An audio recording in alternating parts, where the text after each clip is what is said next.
Scared you there, didn't I? No? Today I'm going to be talking about 5 bands that absolutely make me cringe. All of these bands I have seen live in concert before. So first band that I cannot stand is Hunt the Dinosaur. This is basically ultra try-hard deathcore that has an appeal to 12-year-olds who still think that saying the word fuck is cool. And it's rap deathcore. Sorry. That's their whole shtick, is that the vocalist raps really, really fast while doing deathcore. It's very, very, very cringe.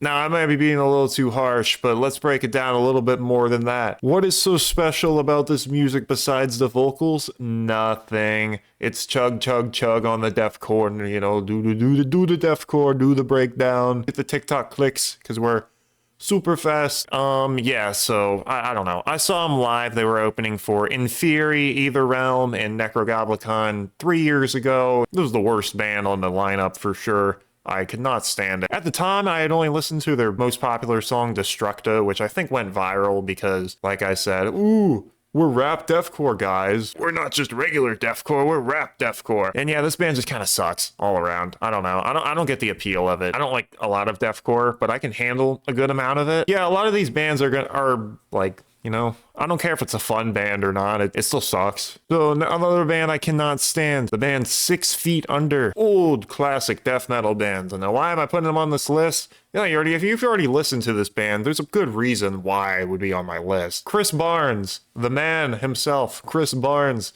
The one that Seth Putnam even said, Chris Barnes is gay. 6 Feet Under sucks too. And I blame Chris Barnes for why I cannot stand this band at all.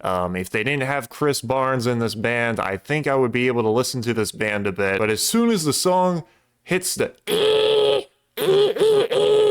part, I lose interest. And I start laughing uncontrollably because holy shit, how can you be that bad at doing death metal vocals? Chris Barnes, you know, the OG Cannibal Corpse vocalist, but then he went on to kill his vocals, and now he's in his I think he's in his 50s, right? His hair looks like a green mess of weed and vines, and just ugly ass dreads, and he sounds like your mother impersonating death metal.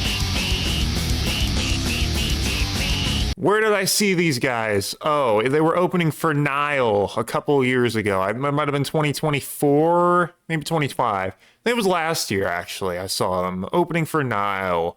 Nile, great band. What can I say about them? 6 Feet Under. You know, at the end of the day, if Chris Barnes wasn't in there, they'd be a decent, kind of just a slightly average death metal band. And they're competent musicians, except for Chris Barnes, who has the inflated ego of like a toddler who just discovered spatial awareness and they think they're fucking king of the world now. I don't know where that analogy means. Just pretend that made sense. But Chris Barnes, dude, he is terrible. I literally had to go hide in the bathroom for a couple songs during their set list because I just couldn't stop laughing during the whole thing. And I was laughing so hard I was about to shit myself. There's a point where I draw the line with bad vocals I can handle, and I think Chris Barnes draws the line there for me. I cannot stand the band Butcher Babies. Now, apart from the absolutely terrible and unfortunate band name there, is it even metal? I don't even think this is a metal band.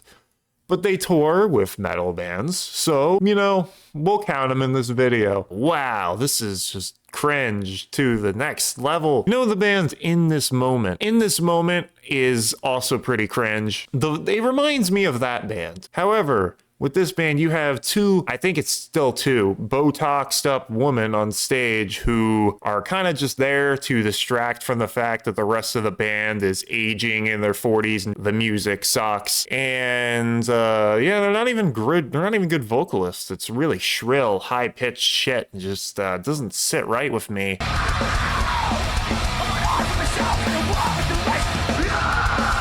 This is like edgy stuff that you would get into when you were like 13, you know? Hey guys, we're edgy. We have edgy song titles. We have an edgy band name, and it's also like another like tacos with a side of weak sauce, baby. I saw them open for Lacuna Coil, and it was so cringe that I honestly couldn't believe that I had gone to that show. Now, I like Lacuna Coil, but they really tour with some of the shittiest possible bands, which is why I refuse to go on about half their tours. They're touring with Escape the Fate, for example. But yeah, what can I say? Butcher Babies just really sucks. It's not even interesting. It's just boring, kind of generic shit. All right, another band. Edge of Paradise, another female-fronted band.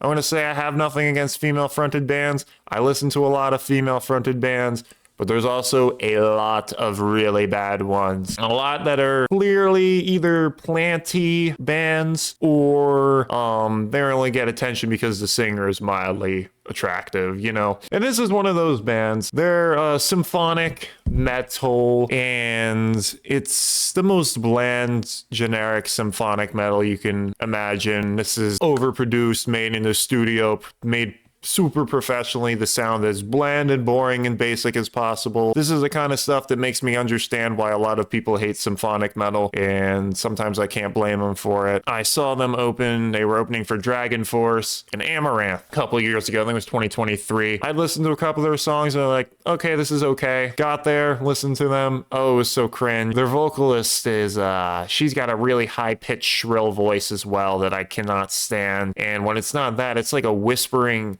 like, ooh, I'm trying to be seductive voice.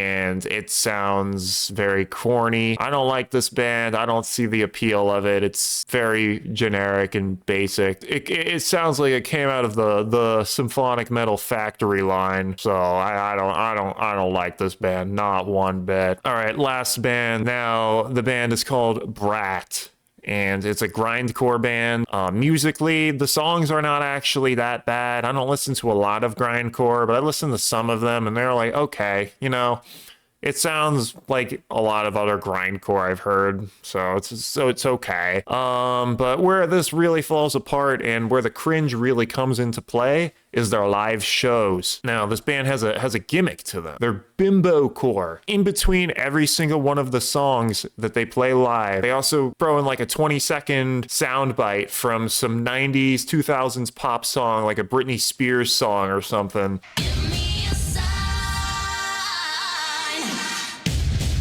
That's its own level of cringe at a metal show. Hearing that, you know, like, I'm okay with fun bands, but there's a certain level of cringe that I can only handle. And then you got the vocalist doing karate kicks and shit on stage and doing weird like poses, and I don't even know. This is just a flunk of a band. Also, the drummer looks like he ate 4 people. Had to sit for them twice. I don't know why I chose to, but they were like in the middle of the show, and I always want to go early so I don't have to stand all the way at the ass end back of these shows.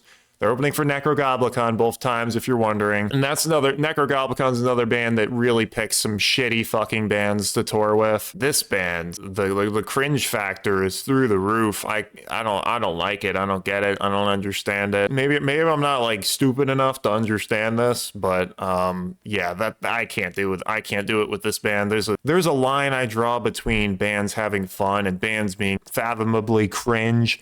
And this is unfathomably cringe to its finest. Those are 5 bands I can't stand. Hopefully I pissed someone off so you can farm me some engagement in the comment section. There you go. Boom.